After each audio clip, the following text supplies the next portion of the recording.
May the peace of the Lord be with you. I pray that you will be filled with God's grace and blessings by listening and reading the Bible every day. I am Pastor 종선채. We are listening and reading the Bible according to the reading plan proposed by the Revised Common Lectionary. This year's reading plan is by Year C. Today is October the 18th, Tuesday after 19th Sunday after Pentecost.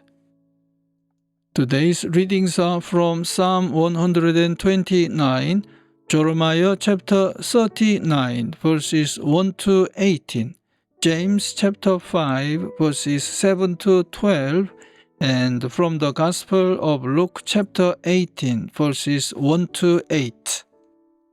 This is today's first reading.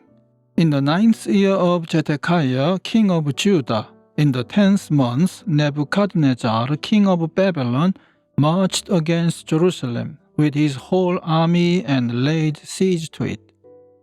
And on the 9th day of the 4th month of Zedekiah's 11th year, the city wall was broken through. Then all the officials of the king of Babylon came and took seats in the middle gate, Negal-Sharezer of Samgar, Nebo-Sarasekim, a chief officer, Negal-Sharezer, a high official, and all the other officials of the king of Babylon. When Zedekiah, king of Judah, and all the soldiers saw them, they fled.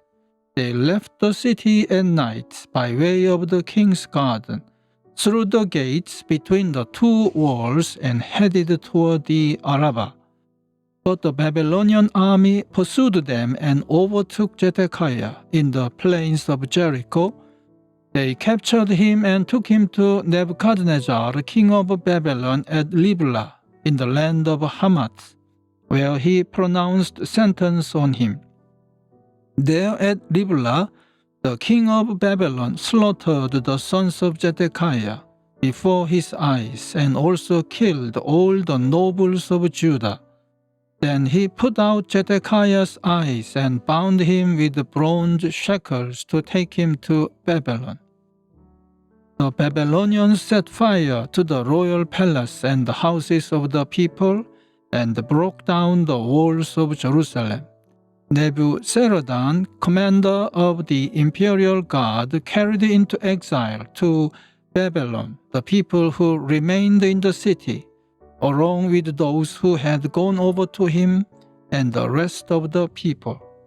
But Nebuzaradan, the commander of the guard, left behind in the land of Judah some of the poor people who owned nothing, and at that time he gave them vineyards and fields. Now Nebuchadnezzar, king of Babylon, had given these orders about Jeremiah through Nebuzaradan, commander of the imperial guard. Take him and look after him. Don't harm him, but do for him whatever he asks. So Nebuzaradan, the commander of the guard, Nebuzaradan, a chief officer, Negal-Sharezer, a high official, and all the other officers of the king of Babylon, sent and had Jeremiah taken out of the courtyard of the guard. They turned him over to Gedaliah, son of Ahikam, the son of Shaphan, to take him back to his home. So he remained among his own people. While Jeremiah had been confined in the courtyard of the guard, the word of the Lord came to him. Go and tell Ebed-Melech the Cushite, this is what the Lord Almighty, the God of Israel, says. I am about to fulfill my words against this city, words concerning disaster, not prosperity. At that time, they will be fulfilled before your eyes. But I will rescue you on that day, declares the Lord.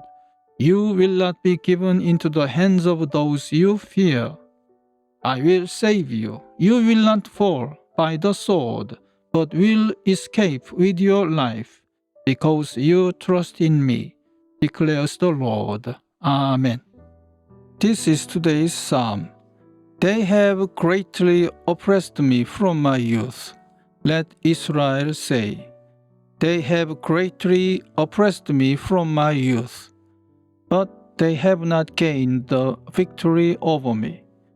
Plowmen have plowed my back and made their furrows long, but the Lord is righteous. He has cut me free from the cords of the wicked.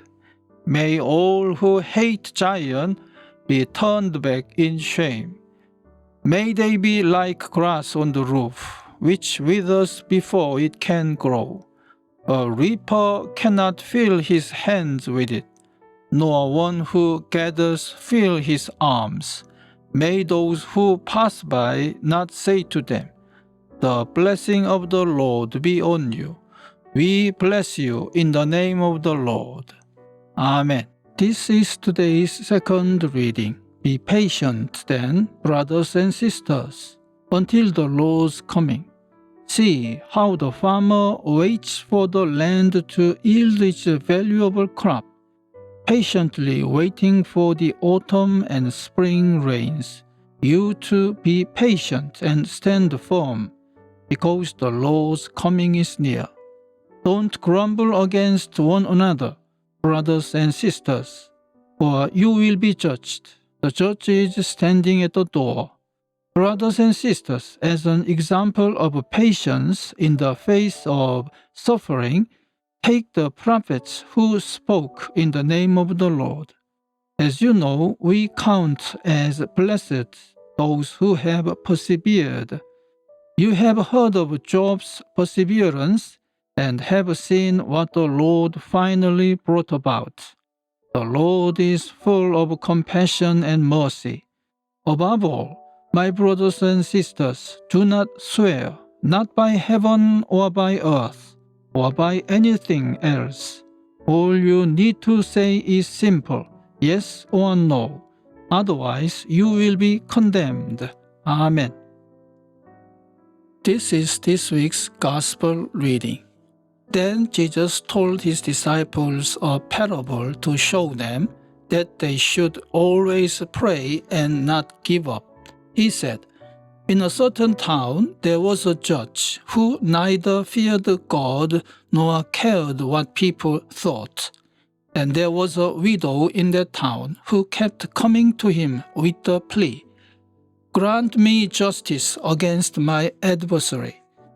For some time he refused, but finally he said to himself, 'Even though I don't fear God or care what people think, yet because this widow keeps bothering me, I will see that she gets justice so that she won't eventually come and attack me.' And the Lord said, 'Listen to what the unjust judge says.